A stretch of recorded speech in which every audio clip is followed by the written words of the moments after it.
Good evening. You have to dream before your dreams can come true, once said by APJ Abdul Kalam.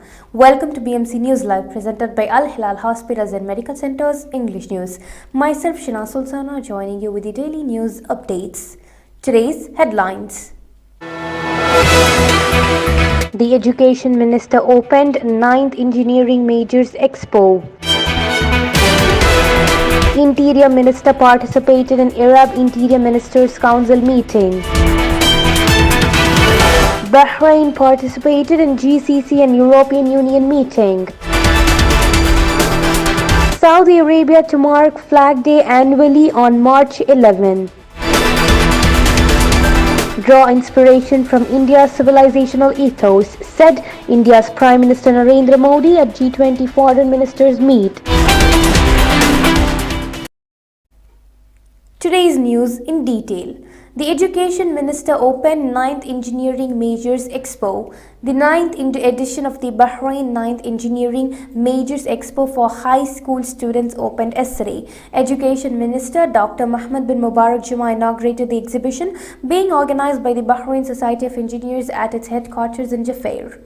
The minister toured the pavilions in the exhibition, which is expected to receive more than 5,000 students from secondary, public and private schools, as well as parents, to learn about engineering majors in 6 local universities. Interior Minister participated in Arab Interior Ministers Council meeting. Tunisian President Kais Saied yesterday received Arab Interior Ministers on the sidelines of the 40th session of the Arab Interior Ministers Council in Tunisia. The Tunisian President welcomed the Arab officials, highlighting the importance of those meetings in reinforcing regional security cooperation and joint Arab work. He wished the session every success. Interior Minister General Sheikh Rashid bin Abdullah Al Khalifa chaired Bahrain's delegation in the session's meeting, presided over the Palestinian Interior Minister General Ziad Hab al-Rih led. Winners of Her Royal Highness Princess Sabika bint Al Award for Productive Families 2023 honored. A ceremony was held yesterday to distribute the 12th edition of the Her Royal Highness Princess Sabika bint Ibrahim Al Khalifa Award for Productive Families 2023 at Sharifa Al Awadi Youth and Children Club. Her Royal Highness Princess Sabika bint Ibrahim Al Khalifa, wife of His Majesty the King and Supreme Council for Women SCW President, deputized India's Bahrain chairperson, Her Highness Sheikha Hassa bint Khalifa Al Khalifa, to attend the prize distribution ceremony. Her Highness Sheikh Hassa bint Khalifa Al Khalifa handed over the prizes to the top 3 winners. Those are the family of Wafa Dawood Salman, Best Productive Family, Majida Mahdi Ahmed, Best Product, and Al Barakah Sec Board, Best Project Sponsor. Bahrain participated in GCC and European Union meeting. Bahrain participated in the meeting of the 31st session of the Joint Cooperation Committee and between the Gulf Cooperation Council GCC and the European Union EU. The kingdom's delegation was headed by the ambassador to Belgium and the European Union, Abdullah bin Faisal bin Jabr Al Dusseiri. The meeting discussed aspects of cooperation between the GCC and the EU, including trade, investment, energy, climate change, education and research, humanitarian aid, cybersecurity, and digital transformation. They also reviewed the upcoming events and meetings that will be held between the two sides, in addition to the latest developments and security challenges. The Foreign Minister met UN High Commissioner for Human Rights. The Foreign Minister Dr. Abdul Latif bin Rashid Al Zayani yesterday met United Nations High Commissioner for Human Rights OHCHR in Geneva. The meeting was on the sidelines of the high-level segment 52nd regular session of the Human Rights Council being held in Geneva, Switzerland. Dr. Al Zayani commended constructive cooperation between the Ministry of Foreign Affairs and the United Nations High Commission for Human Rights. Now we shall go for a short commercial break.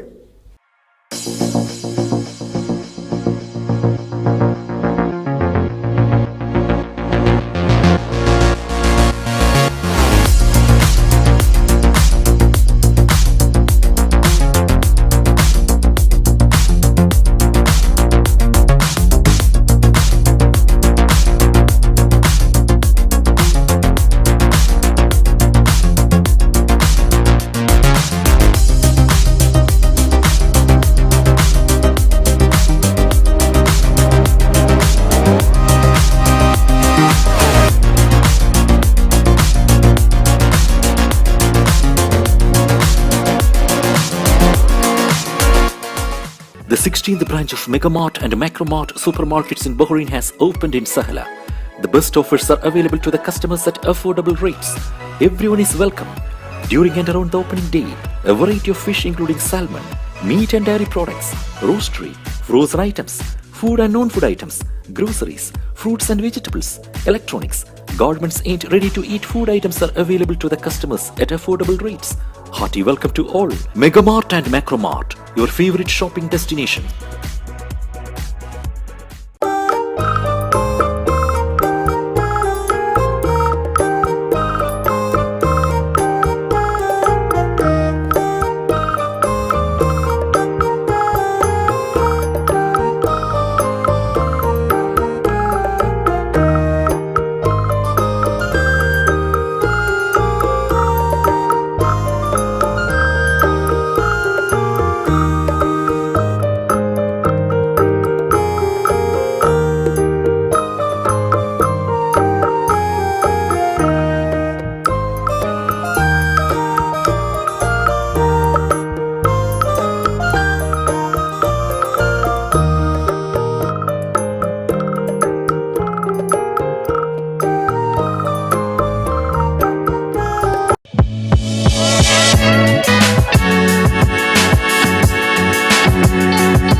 വാട്ടിയ വാഴയിലയിൽ കുത്തരിച്ചോറും പരിപ്പും പപ്പടവും സാമ്പാറും അവിയലും തോരനുമൊക്കെയായി ഒരു പൊതിച്ചോറ് കിട്ടിയാലോ? കൊതിച്ചു. Welcome back. LMRA conducted 3 joint inspection campaigns in Muharraq and Southern Governorates. The Labour Market Regulatory Authority LMRA and the Ministry of Interior continued joint efforts to intensify inspection campaigns against illegal practices in the labour market in order to preserve a competition, fair and stable labour market. LMRA conducted 3 joint inspection campaigns. The first was in the Muharraq Governorate in coordination with the Nationality, Passports and Residency Affairs NPRA and the Governorate's respective police directorate. The other campaigns were undertaken in the Muharraq and Southern Governorates in coordination with the General Directorate of Crime Detection and Forensic Evidence of the Ministry of Interior. Bahrain International Airport's passenger traffic spiked to 6.9 million in 2022. Almost 7 million passengers passed through Bahrain International Airport BIA in 2022. A meeting by Bahrain Airport Company's BAC Airport Facilitation Committee said BIA welcomed 6.9 million passengers, a 127.5% jump from 3 million in 2021 and only 29% less than pre-pandemic figures of 9.6 million in 2019.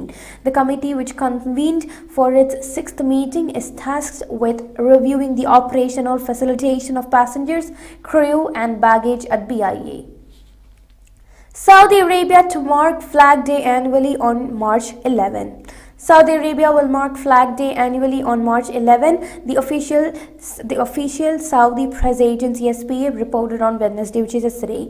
The decision was made by a royal order issued by King Salman bin Abdulaziz on March 11, 1937, corresponding to the 27th of Dhul Hijjah 1355 AH, marked the day that the former Saudi King Abdulaziz Al Saud authorized the flag as a representation of the kingdom. The flag signifies the religion of Islam, justice, strength, development and prosperity. The green flag features an Arabic inscription and is sword in white. Taiwan military to get $619 million US arms boost as China keeps up pressure. The United States has approved the potential sale of $619 million in new weapons to Taiwan, including missiles for its F-16 fleet, as the island reported a second day of large-scale Chinese Air Force incursions nearby. The arms sales are likely to further sour already tense ties between Washington and Beijing, which has repeatedly demanded such deals stop, viewing them as unwarranted support for democratically governed Taiwan, an island China claims as its own territory. US and Russia trade blew at talks in Delhi. US Secretary of State Antony Blinken said that the meeting was marred by Russia's unprovoked and unjustified war. Russian Foreign Minister Sergei Lavrov accused the West of burying a deal to allow some Ukrainian grain exports. Earlier, Narendra Modi spoke for developing nations, saying those present had a responsibility to them. The G20, which includes the world's 19 wealthiest nations plus the European Union, accounts for 85% of global economic output and the 2/3 of its population. Draw inspiration from India's civilizational ethos, said India's Prime Minister Narendra Modi at G20 Foreign Ministers meet. Addressing the G20 foreign ministers ahead of the meeting, Prime Minister Narendra Modi said that global governance has failed in its mandates. Stressing that global governance has failed to prevent wars, Prime Minister Narendra Modi, Thursday, which is today, told that the foreign ministers of G20 countries, they are meeting at a time of deep global divisions and discussions are affected by the geopolitical tensions of the day. Modi told the visiting foreign ministers to draw inspiration from India's civilizational ethos and to focus not on what divides us, but on what unites us. He was referring to the global challenges of growth, development, economic resilience, transnational crime, corruption, terrorism, and food and energy security. With this, we come to the end of today's news. Stay tuned for daily news updates in BMC News Live English at 7:30 p.m. Thank you so much for watching. Signing off, Peshana Sultana. Good night.